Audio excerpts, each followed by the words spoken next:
João capítulo 7, verso de número 30, põe na tela para mim.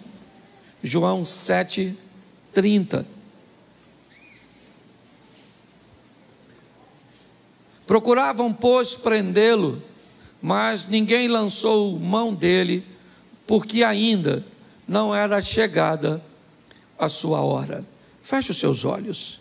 Senhor nosso Deus e Pai, em nome de Jesus, continua falando conosco, usa-me como um canal de bênção nesta hora, ó Pai, e que possamos sair daqui diferente do que entramos. O Senhor jamais reuniu um povo para despedir este povo de mãos vazias. Te damos graças em nome de Jesus, amém, glória a Deus, amém? Eu quero falar um pouco com vocês sobre o tempo, as fases, as etapas da nossa vida. Eu acho que você já conseguiu entender que na verdade o tempo é um recurso, e um recurso que não pode ser reaproveitado, que não pode ser recuperado. Talvez uma das coisas mais valiosas que temos é o tempo, e quanto mais rápido nós entendermos que estabelecer um tempo de qualidade para a nossa vida, quanto mais rápido entendermos que a vida é única, curta e rápida, inevitavelmente esse entendimento vai fazer com que nós não percamos tempo, que não joguemos nosso tempo fora. É lógico que uma parte do seu tempo é extremamente saudável que você dedique essa parte para que você venha ter lazer, uma diversão, se distrair. É importantíssimo. Pessoas que acham que vieram nessa vida apenas para trabalhar, que colocam um dinamismo acima da média na sua vida e acham que isso é saudável, é só uma questão de tempo até ela descobrir que acabou ficando sozinha, acabou ficando doente e pior, não dá para recuperar mais. Filhos só são crianças uma vez na vida. Você só é jovem uma vez na vida. Casamento, certo? Aquela coisa gloriosa e satisfatória do início do relacionamento, na verdade, ele acaba acontecendo uma vez só. Então, aproveitar o tempo é algo que nós devemos fazer o mais rápido possível.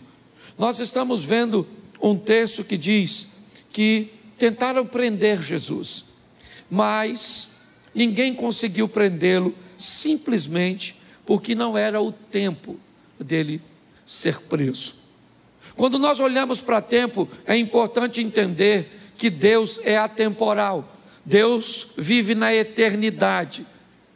Para Deus, o tempo em si, para Ele, não existe, né? Não faz diferença, Ele é eterno. Foi, é e sempre será, é assim que funciona.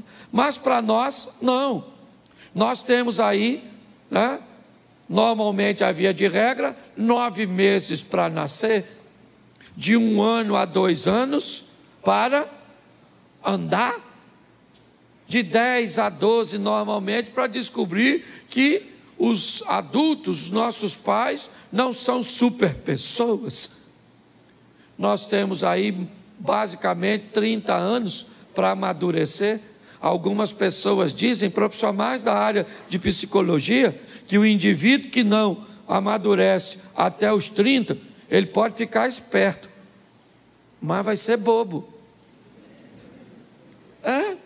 Já vi uns caras velhos bobo. Ele sabe ganhar dinheiro, ele tem uma situação boa, mas você começa a falar, é uma bobeira. Em pessoa, o que é isso? Falta de maturidade. Se tu está com 30, acenda a luz de emergência e amadureça o mais rápido possível, ok? Quando o assunto é tempo, também eu preciso gastar um pouquinho de tempo para falar sobre a importância de nos preocuparmos com o que esse sistema está tentando fazer com o tempo da infância das nossas crianças. Se nós olharmos, nós muitas vezes não conseguimos entender por que é que tantas informações distorcidas, por que é que desenhos animados, por que é que programas direcionados para a criança na idade mais precoce possível buscam levar informações, imagens, porque no tempo da infância, no tempo dessas crianças, elas não conseguem discernir o que é uma sugestão, do que é uma informação e uma ordenança.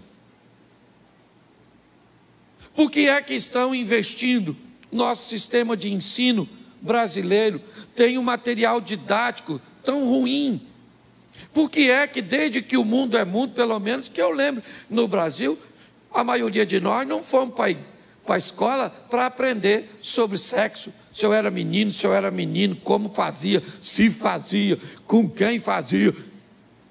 Nós íamos lá para aprender matemática, português, moral e cívica, ciências.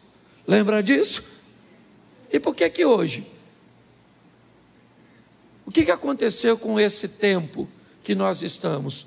É um tempo que está querendo estabelecer matrizes no nosso filho. Ensina ao menino o caminho que ele deve. Se você não sabe obedecer a Bíblia, o diabo talvez seja mais obediente que você. O diabo, ele diz, se a Bíblia está dizendo, ensina o menino o caminho que deve andar, eu vou obedecer a Bíblia. E vou ensinar esses meninos a se comportar segundo o meu modelo.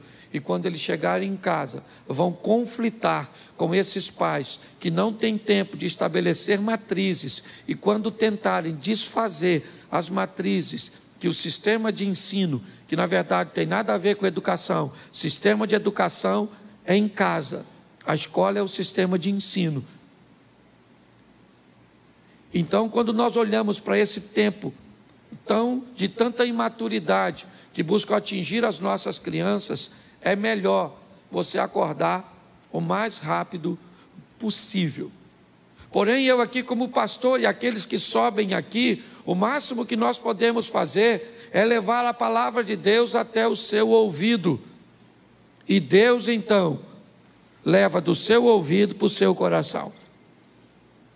Por isso que é muito importante para Satanás destruir você, ou destruir a sua atenção enquanto nós estamos aqui pregando. Por que é que há um ambiente tão grande de distração durante o culto? Porque é simples. Se a palavra não chega ao ouvido, não há possibilidade dela ser conduzida para o coração. Então tem que sentar alguém do seu lado que converse com você algo interessante enquanto o culto passa. Porque para Satanás é importante que no final do culto você não tenha nada na mente. Por quê? Porque se tiver na mente, preste atenção, você viu aqui o Wesley vindo ministrar a oferta, e ele disse que ouviu uma palavra aqui, uma palavra que o impulsionou a semana inteira, ou seja, a palavra estava no ouvido, estava na mente. Se a palavra entrou na mente, Deus foi levando a palavra para o coração dele, e é assim que acontece. Nós já vimos em 1 Coríntios 10, 1, que pessoas estão no mesmo ambiente, vendo a mesma coisa, ouvindo a mesma coisa, porém vivendo resultados altamente diferentes. E qual é o motivo para que isso aconteça?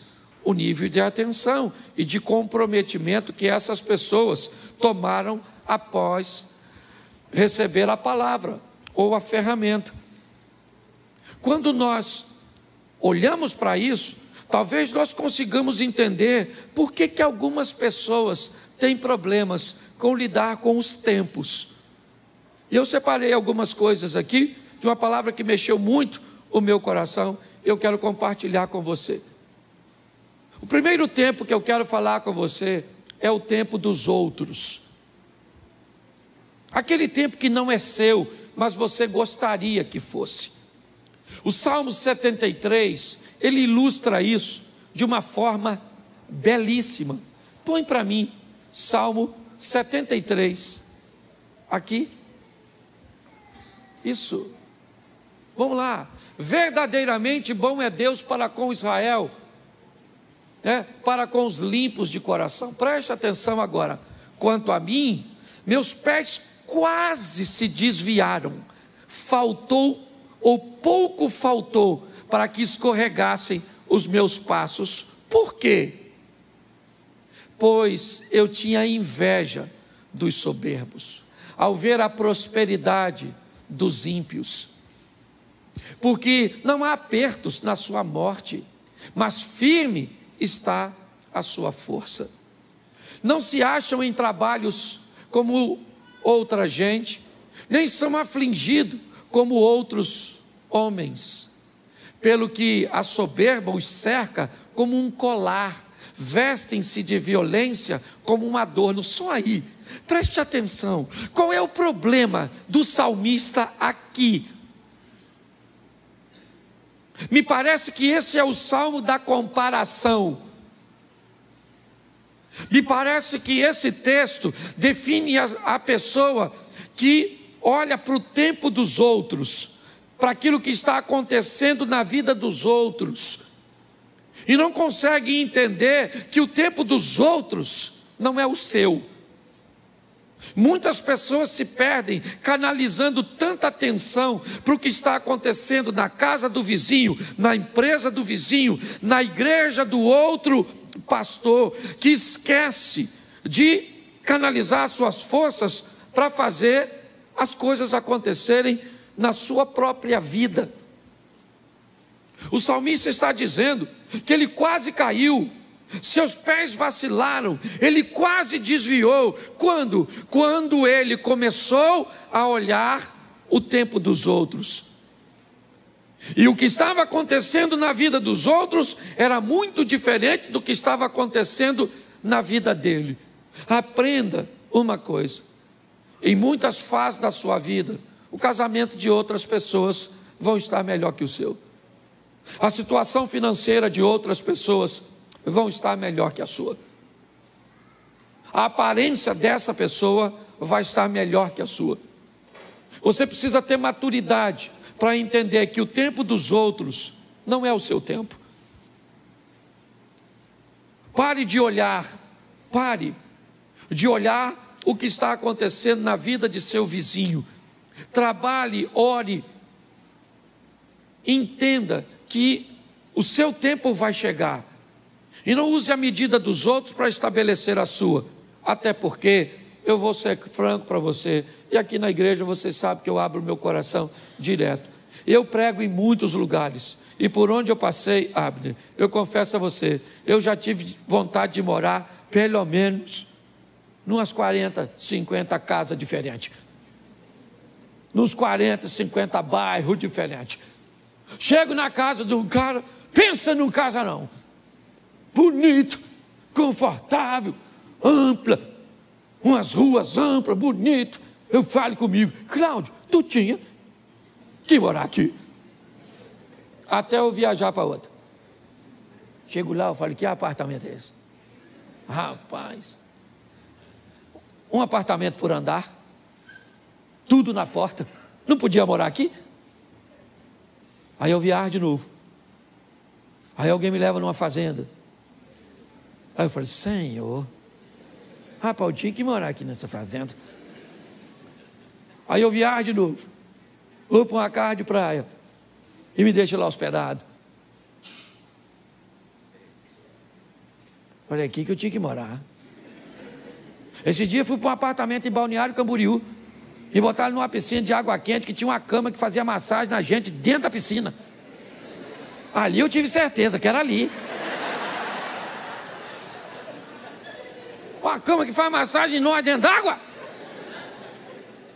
Aí eu fui para Brasília e me levaram para uma casa que tinha até um helicóptero. eu já esqueci da massagem. O que é uma massagem numa piscina? Com um bicho que leva a gente para as alturas? Aí eu quis morar lá. E por onde eu passo? De vez em quando ainda quero. Mudo para aqui, mudo para ali. E agora que minha mulher vai comigo de vez em quando? É 2. Cláudio, não podia morar aqui, né? E eu falo para ela, Xerém nos espera. Aquela grande metrópole. Você consegue entender? O tempo dos outros não é o seu. Pare com isso, amadureça. Vamos voltar para cá? Segundo tempo. Fora do tempo. Aquilo que nós queremos, mas ainda não é o nosso. Pastor, que exemplo você pode usar para isso? O Saul. Saul queima uma etapa. E, gente, muita coisa, né, que nós vemos, nós até poderemos adquirir e ter, mas não fora do tempo. Tenha maturidade para entender que coisas fora do tempo pode deformar você. Deus, Ele está no controle de todas as coisas. Eu li um livro esses dias do Carlos Drummond, e o título dele é Fora do Alcance das Crianças. E ele começa a explicar por que é que tem coisa que a gente não recebe. Porque Deus não dá determinadas coisas para crianças. Tem que ter maturidade. Você tem que entender que tem coisas que são para você, mas ainda não é o seu tempo de alcançá-las. E Deus sabe, nossa, eu queria. Eu vou contar uma experiência para vocês. Aqui, na minha família, está ali meu filho, minha nora estava sentada aqui. Isso, tá, deve estar com meu netinho por aí, mas meu filho está. Nós fomos viajar. Aí entrou toda a patotinha no carro. Certo? Entramos todo mundo. Aí meu neto quis o celular para ver, né, um desenhozinho. Aí minha nora falou assim, você vai passar mal, Miguel. Mas ele, sabe como é que é criança, né? Aí minha nora, gentilmente, uma mãe amorosa, cedeu o celular. Ele começou a ver. Um tempinho depois, ele começou a enjoar. Dentro do carro, escuta só. Certo? Dentro do carro. Ele podia? Sim. Mas era o tempo de ter? Não. Nós fizemos uma paradinha. O que nós fizemos? Ele pediu um biscoito. Era para dar? Nós demos. Eu fui um incentivador. Dá um biscoito para esse menino. Vô é assim, né? Diz que vô é um burro que o filho amansou para o neto montar. Falei, dá esse menino precioso, esse garoto aqui do vovô. Toma, menino. Comeu. Começou a ficar zonzo. Dentro do carro. De repente. Assim. As coisas do interior dele começou a sair. Ele vomitou. Dentro do carro. Paramos, limpamos tudo. E você sabe que o cheiro. Limpamos tudo e segue viagem. Com aquele cheiro. E eu estou aqui conversando com Deus. Que experiência era aquela? E Deus falando ao meu coração. É desse jeito que eu não ajo. Vocês sabiam que o celular ia fazer mal? Você cedeu porque você é bonzinho. Você sabia que o biscoito ia piorar? Você deu. E agora, Cláudio Soares Duarte, pastor. Porque quando é minha mulher, só fala Cláudio Duarte. Quando é Deus, fala o nome todo e ainda usa pastor, que é para chamar a atenção. Vai fazer a viagem com esse cheiro, que não sai não. Sabe o que eu aprendi? Quando é fora do tempo, Deus não dá. Você pode espernear do jeito que você quiser, que Ele não vai se sensibilizar com você, porque Ele quer ser o melhor. Deus não age dessa forma. Então, se for fora do tempo, querido, não queira queimar etapa, porque o negócio vai dar ruim. Está lá com Moisés, fora do tempo, achou que era o libertador, se lascou, foi para o deserto. O tempo de Deus é correto, aguarde o que Deus tem a fazer por você, amém? Ele não chega atrasado na sua vida, no seu casamento, ele não chega, ele sabe o que está fazendo, ele está cuidando de você. Muitas pessoas se atrapalham querendo coisas fora do seu tempo. Nós temos aqui para adiantar também aquilo que está no tempo para acontecer. E aprenda uma coisa nessa vida: toda oportunidade, ela tem um tempo de duração. Você precisa saber qual é o seu tempo de casar. Não queira casar antes da hora, e também não case depois. Não queira ter filho antes da hora, mas também não tenha filho velho demais, que pensa no pessoal chato. E essa turma que tem filho depois de velho é uma tribulação, uma tribulação, uma tribulação e uma tribulação. Quem tem um filho novo demais, não está preparado para criar o filho. Quem tem filho velho demais, parece que o menino é um bibelô. Não vamos entrar aqui na igreja, porque pode, certo, ter bactéria. Bactéria deve ter na sua cabeça, infeliz.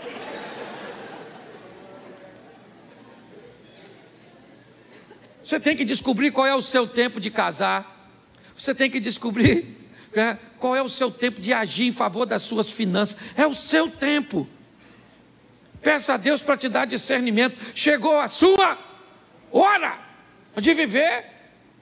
Descubra quando ela é, em qual área é, e mergulhe com toda a sua força.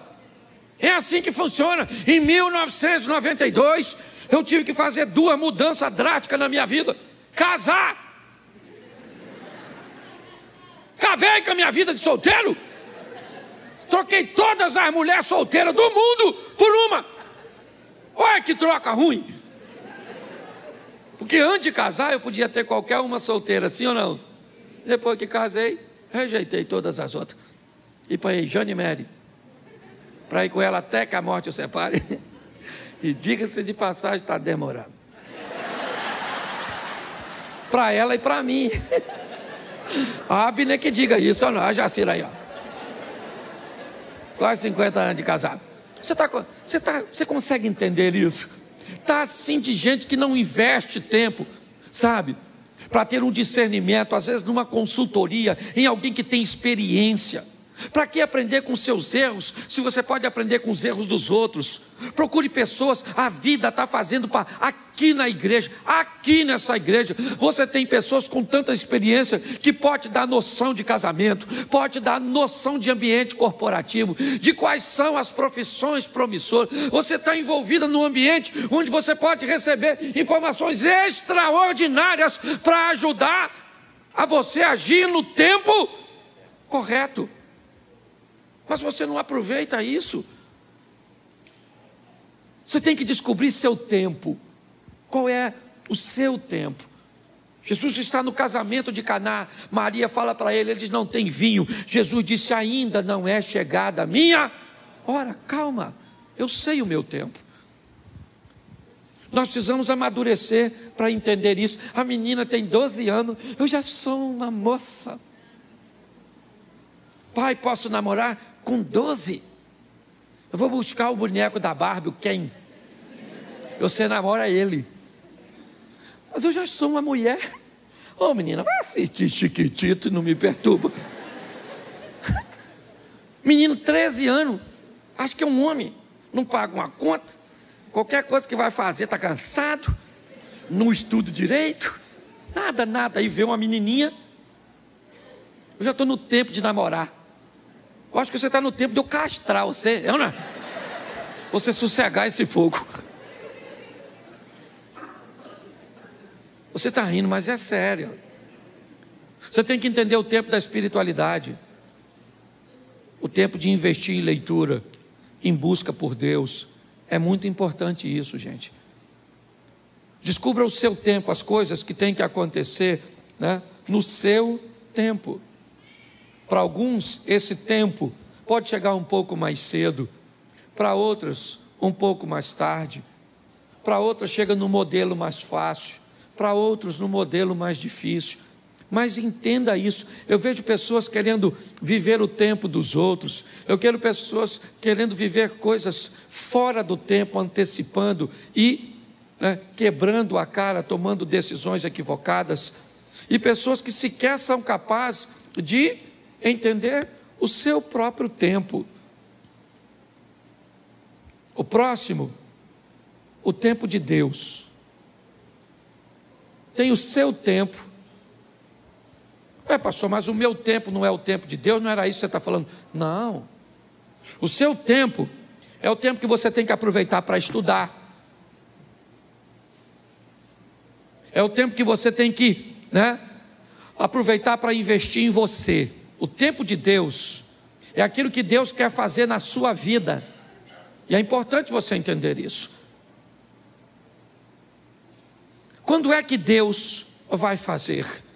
Quando chega o tempo dele. Eu participei de uma igreja e eu era vice-presidente dessa igreja durante um bom tempo.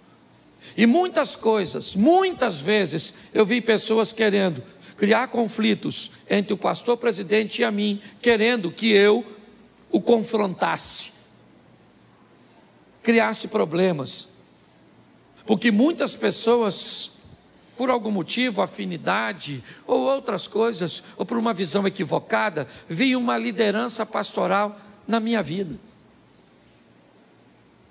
Mas eu entendi que aquele não era o tempo de Deus para a minha vida, e que o tempo de Deus para a minha vida ia chegar. Hoje, eu procuro, primeiro, não olhar para o que está acontecendo na vida e no tempo dos outros. Hoje, eu procuro olhar de uma forma sábia para não querer as coisas fora do tempo. Eu busco a maneira, de aproveitar todas as oportunidades para entender o meu tempo, sabe, aquilo que Deus está preparando para mim, ou me dando a oportunidade de viver. Mas o tempo de Deus, no que diz respeito principalmente a ministério, a ações que vão mudar a nossa vida, precisa ser entendido. Quando eu olho para Davi, sendo ungido por Samuel como rei, sabia que o trono era seu futuro. Profecias, se é que eu posso chamar isso de profecias, mas incentivo, que diziam: mata o camarada, porque se você matar, você se torna o rei. Ele disse: mas esse não é o tempo. Para que o tempo e que as coisas de Deus se cumpram na minha vida, eu não preciso puxar o tapete de ninguém. O que Deus tem para mim é meu. É assim que funciona. Eu não estava em casa, é o que Davi poderia dizer, quando Samuel esteve lá, todos os meus irmãos estavam lá. Eu estava no campo trabalhando, mas ninguém comeu nada, e o ungido fui eu, porque o tempo de Deus chegou para a minha vida. É importante você entender isso. Se nós não amadurecermos para dar uma olhada nisso, está assim de gente vivendo fora do tempo. Adultos vivendo como adolescente, pessoas que tinham uma situação financeira melhor ontem e hoje continuam gastando no mesmo tempo. É assim que funciona. Homens casados vivendo o tempo e comportamento de solteiros, pessoas invertendo tudo e pior, trazendo dores, desconfortos, adversidades para a sua vida. Está na hora de você tomar uma decisão para mudar a sua história. É para isso que você vem à igreja, sabe para quê? Para entrar pelo teto paralítico e para sair pela porta andando. Nós vamos para a presença de Jesus para sair de lá melhor do que entramos. Esse é o propósito. Sair daqui uma esposa melhor, um marido melhor, um colaborador melhor, um empresário melhor, um pastor melhor, um amigo melhor. É para melhorar. O trabalho do Senhor tem o propósito de nos levar para a próxima fase da nossa vida. E para me encerrar, por causa do tempo, nós temos o fim dos tempos. Nós temos aqui, rapidinho, o tempo dos outros, fora do tempo, o meu tempo, o tempo de Deus e o fim dos tempos. Quando nós estamos olhando para esse ambiente, Mateus 24, 44, por isso, estai vós preparados também, porque o Filho do Homem há de vir a hora em que não penseis. Quando nós olhamos para esse texto, nós descobrimos que nós estamos chegando ao final dos tempos, as coisas se cumprindo, as coisas acontecendo. E por favor, igreja, não se preocupe quando vai ser. Não fique preocupado se é amanhã, se é no ano que vem. Não fique preocupado. Tenha uma preocupação: eu preciso estar preparado. Quando a trombeta tocar e Cristo voltar para buscar a sua igreja, e Ele vai voltar, porque Ele não é homem para que minta, nem filho do homem para que se arrependa. E por que é que nós investimos em vidas aqui para melhorar a sua qualidade? Porque não há evangelismo maior e melhor do que alguém olhar para você e ver Deus. Terça-feira passada, eu levei a Mary para pregar numa igreja e um pastor me chamou. Ele trabalhava na usina de Angra e ele me disse que com ele trabalhava um alemão que entendia pouquíssimo português e que falava inglês e alemão. E ele disse que criou um laço de amizade, mas que a comunicação era muito difícil entre eles. Mas que ele buscava, dentro das suas limitações, pregar Jesus para aquele homem de uma língua tão desafiadora. O homem entendia pouco, mas quem pregava era muito crente. Falava pouco e vivia muito. Dava um testemunho. O cara gostava demais dele e tolerava até ouvi-lo sem entender muitas coisas. O homem foi embora para a Alemanha e não se viram mais. Um tempo depois ele recebe a ligação da filha deste homem. E criou uma maneira, não entrei em detalhes, para comunicar a ele, que depois que o pai dela havia voltado para a Alemanha, ele aceitou Jesus como Salvador. E ele tinha falecido lá na Alemanha. E que ele deveria pegar um avião e ir à Alemanha, porque o pai dela, antes de falecer, deixou uma herança para ele, que ia mudar a vida dele. Muito mais do que o que falamos, meus irmãos, vale o que nós vivemos. A nossa sociedade está cheia de palavras, cheia de historinhas. A nossa sociedade está querendo testemunho. Não basta subir num púlpito e falar muito bem, não basta.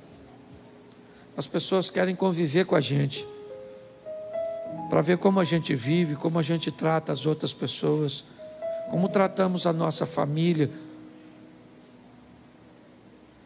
Esse é um tempo que estamos vivendo, onde o Senhor está voltando.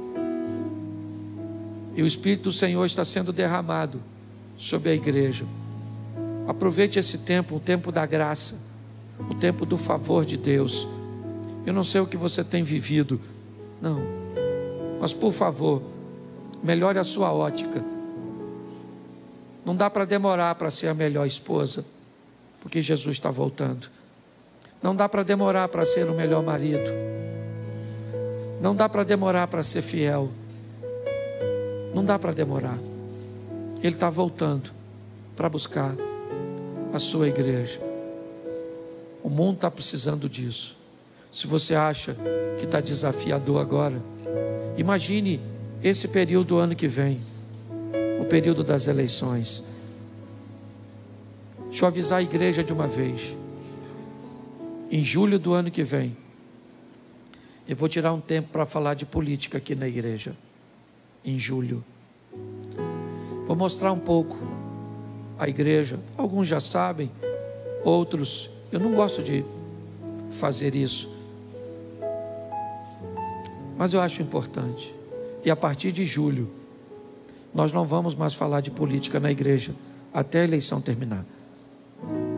A partir de julho, e assim que acontecer a liberação da propaganda eleitoral, eu vou pedir o favor de todos da igreja que tiverem um adesivo de política no seu carro, não estacionar dentro das nossas dependências, e que aqui dentro nós não vamos falar de política. Nós vamos orar por nossa nação,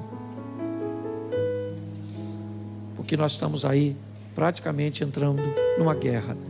Talvez muitos de vocês, na última eleição, perderam relacionamentos de familiares e de amigos que saíram do grupo ou removeram você e que nem fala mais contigo direito por causa de uma eleição. Isso é um absurdo. Mas nós vamos orar para a nossa nação. A minha rede social não tem nada a ver com a igreja. E na minha rede social eu faço o que eu quiser, desde que eu não quebre princípio. Mas aqui nesse púlpito nunca subiu um político que eu franqueasse para ele esse microfone. Sempre orei e oro a todos que virem aqui. Mas nós estamos chegando num tempo, igreja, que não dá para relaxar. É o final dos tempos. Transforme-se agora, porque talvez não dê mais tempo.